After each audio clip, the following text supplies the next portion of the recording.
जब पूरी दुनिया डूब गई तो अल्लाह ने हुक्म दिया, ए जमीन पानी निगल जा, ए आसमान रुक जा। हजरत नूह अलैहिस्सलाम की कश्ती तूफान में महीनों चलती रही। फिर अल्लाह का हुक्म हुआ, आसमान से बारिश रुक गई, जमीन ने पानी निगल लिया और कश्ती कोहे जूदी पर जा टिकी।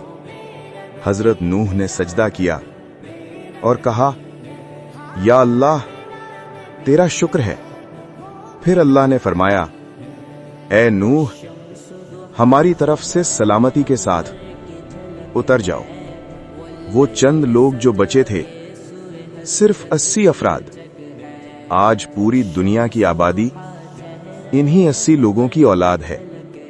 सोचें, आज जितने भी इंसान हैं सब हजरत नूह अलैहिस्सलाम की नस्ल से हैं। अल्लाह ने फरमाया, ए नूह तुम हमारे शुक्रगुजार बंदों में से थे। 950 साल की मेहनत, हर आंसू, हर दुआ अल्लाह ने जाया न की। ऐसे कुरानी वाकयात रोजाना सीखने के लिए अभी सब्सक्राइब करें और बेल आइकॉन जरूर दबाएं।